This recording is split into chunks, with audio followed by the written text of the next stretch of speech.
Mayday, Mayday, Cactus 1549. We've lost... No reline on 1 or 2. Cactus 15. We're too low. Sully, we're too low.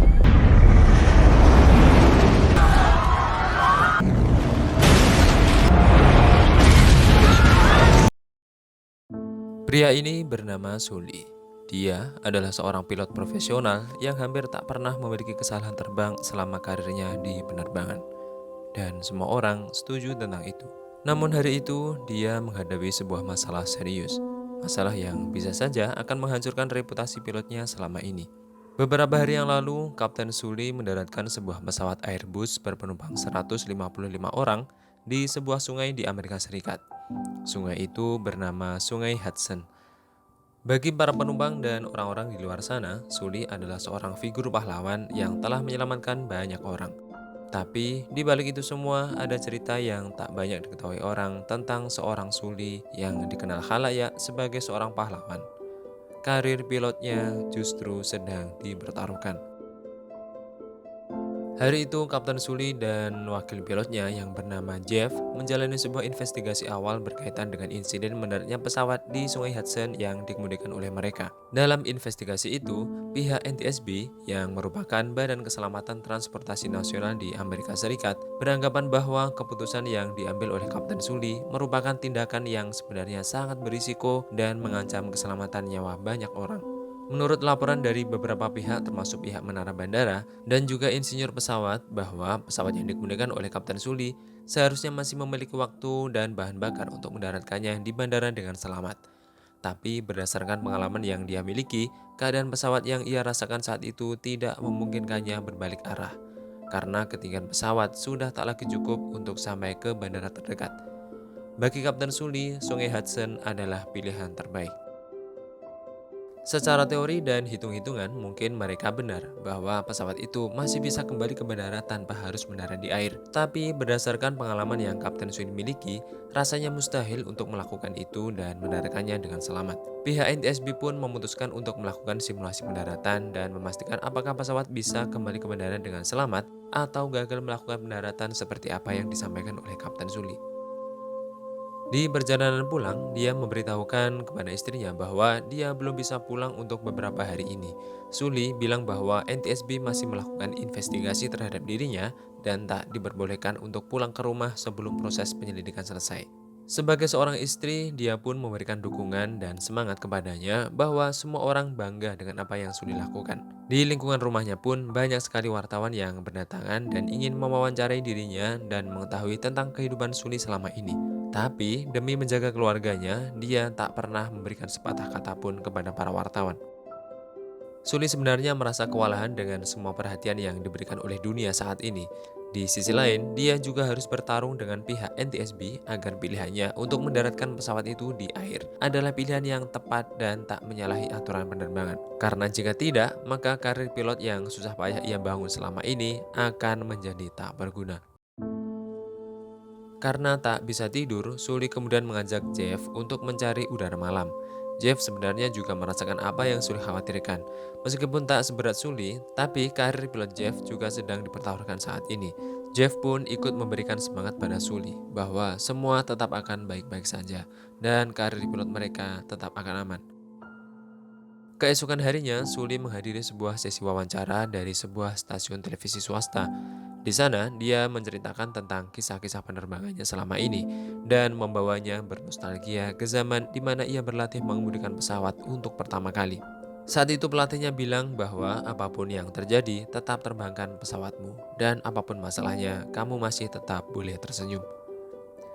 Saat sesi break wawancara, Sully berdiri di samping jendela kaca gedung itu. Di luar gedung, dia melihat sebuah pesawat yang terbang rendah di antara gedung-gedung tinggi dan kemudian menabrak salah satu gedung itu dan meledak. Tekanan keadaan dan kegelisahannya beberapa hari ini sepertinya telah mempengaruhi pikiran Sully. Dia sering mengalami halusinasi dan mimpi buruk tentang penerbangan kemarin. Di ruangan itu juga, pengacara Sully bilang bahwa salah satu mesin pesawat itu telah berhasil diangkat dari dasar sungai. Setelah dilakukan pengecekan, mereka bilang bahwa mesin itu tidak mati.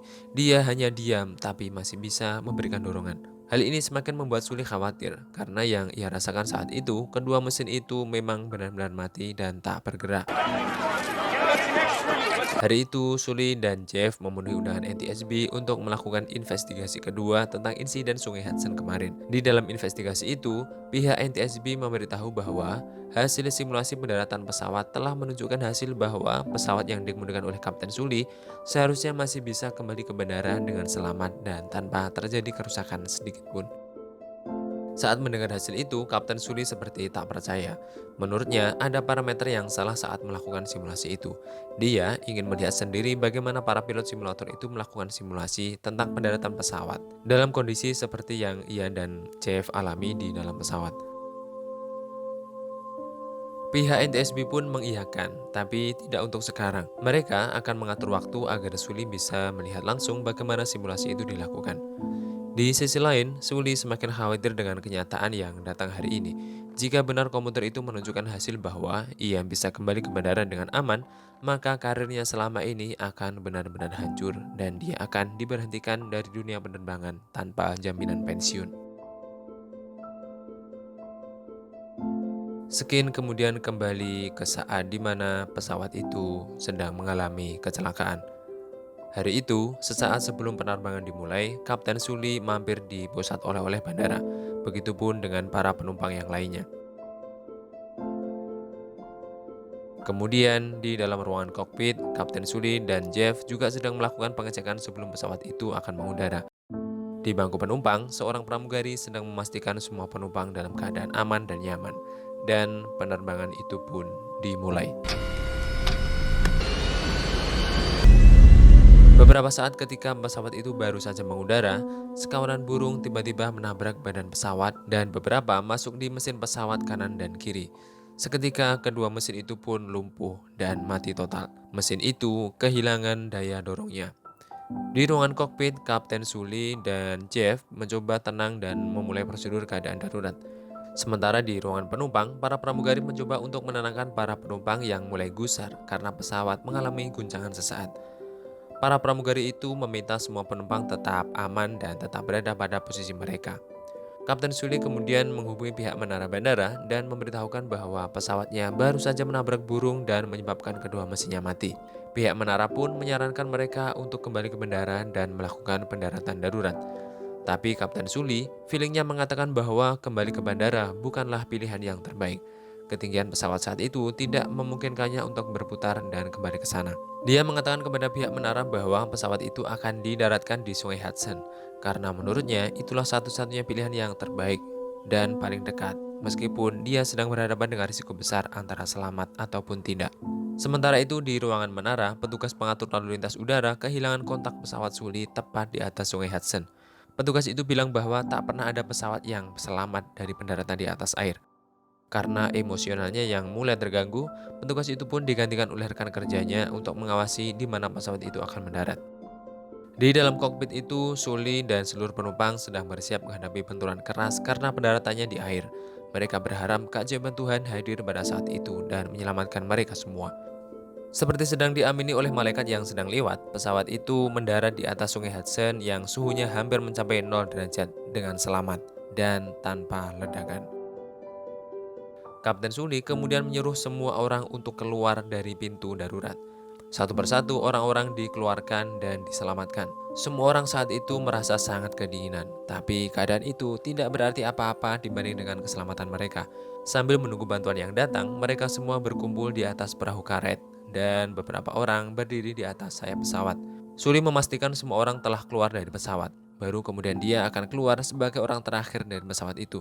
Tak berselang lama, para kapal bantuan pun datang dan semua orang dievakuasi dan dibawa ke daratan. Dengan suhu Sungai Hudson yang hampir mencapai 0 derajat, orang-orang itu bisa saja mati kedinginan jika kapal-kapal bantuan tak segera datang. Semua orang di pesawat itu masih tak percaya bahwa mereka selamat dari insiden tadi. Bagi mereka, seperti sudah tak ada harapan lagi untuk selamat ketika kapten memberitahu penumpang bahwa akan terjadi benturan hebat karena pesawat akan mendarat darurat di air. Sementara itu, Sully masih belum bisa tenang sampai ia mengetahui jumlah orang yang selamat adalah sama dengan jumlah penumpang yang ia angkut saat berangkat. Dia berusaha mencari dan menghitung sendiri para penumpangnya, tapi seorang sahabatnya dari kepolisian bilang bahwa sudah cukup bagi Sully untuk bertanggung jawab dari insiden ini. Dari sini, polisi akan mengambil alih insiden itu dan juga berjanji kepada Sully bahwa segera setelah ia mengetahui jumlah yang selamat, dia akan langsung menemui dan memberitahu dirinya. Suli pun dibawa ke rumah sakit terdekat untuk mendapatkan perawatan. Belum lama ia diperiksa, kawannya sang polisi tadi memberitahu dia bahwa seluruh penumpang di pesawat itu selamat dan tidak ada yang terluka maupun kehilangan nyawa.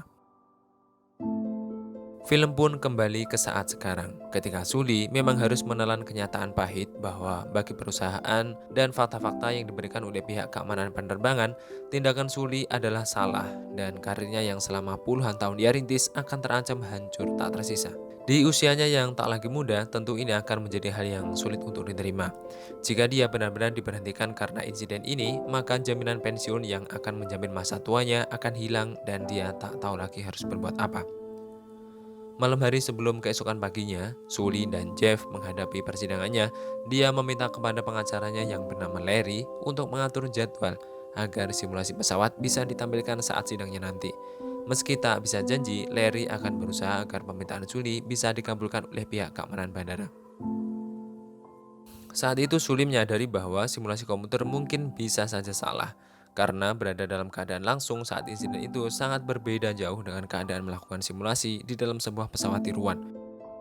Dan hari itu pun tiba. Suli dan Jeff didampingi Larry, sang pengacara, memasuki ruangan sidang yang juga dipimpin oleh orang-orang yang kemarin melakukan investigasi kepadanya.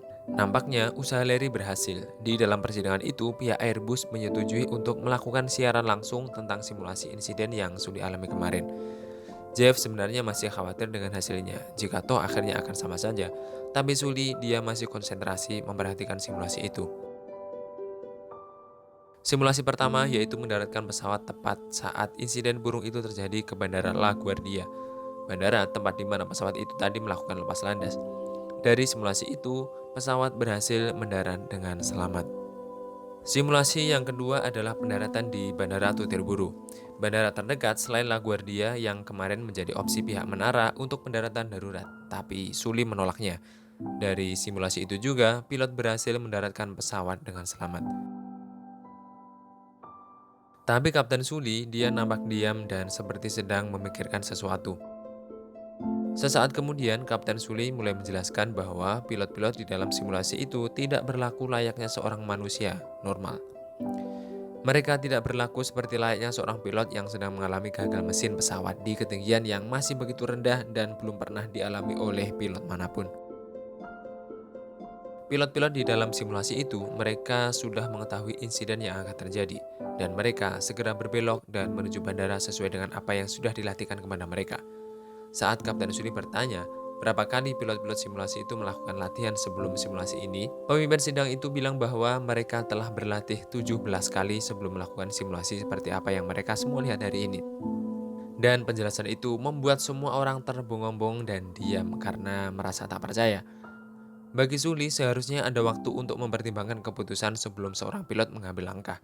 Di dalam simulasi itu, semua pilot tidak melakukan hal yang demikian. Mereka sudah dilatih dan diberitahu untuk berbelok segera setelah tabrakan burung itu terjadi. Tapi di dalam insiden yang Suli alami, tak ada yang memberitahu dia dan Jeff jika pesawat mereka akan menabrak burung. Berdasarkan pendapat dari Suli, pemimpin sidang itu berdiskusi dengan pihak Airbus, dan mereka setuju untuk melakukan simulasi ulang dengan jeda 35 detik antara tabrakan burung dan keputusan pilot untuk berbelok. 20. Dan dugaan Suli pun benar. Semua orang terkejut ketika tak ada pesawat yang mampu mencapai bandara dalam simulasi itu, baik di LaGuardia maupun di Tutirburu. Hal ini sudah cukup membuktikan bahwa pilihan Suli bukanlah pilihan yang salah. Setelah simulasi itu, mereka kemudian mendengarkan percakapan pilot ketika terjadi tabrakan burung hingga pendaratan di sungai. Dan mereka pun seperti kembali ke dalam kokpit pesawat, merasakan kembali betapa menegangkannya keadaan saat itu. Di akhir persidangan, pemimpin sidang memberitahu bahwa mesin pesawat telah ditemukan dan berhasil diangkat dari dasar sungai. Dan sesuai dengan kesaksian Kapten Suli, mesin itu benar-benar rusak parah dan tak berfungsi. Hal ini mematahkan data dari insinyur penerbangan yang kemarin mengatakan bahwa mesin itu masih bergerak dalam diam dan masih berfungsi. Tapi hari ini Kapten Sulilah yang menang. Suli akhirnya bisa bernafas lega. Dia bisa melanjutkan hidup sebagai seorang pahlawan tanpa dibayang-bayangi lagi tentang karirnya yang mungkin akan berakhir buram. Dan film pun selesai.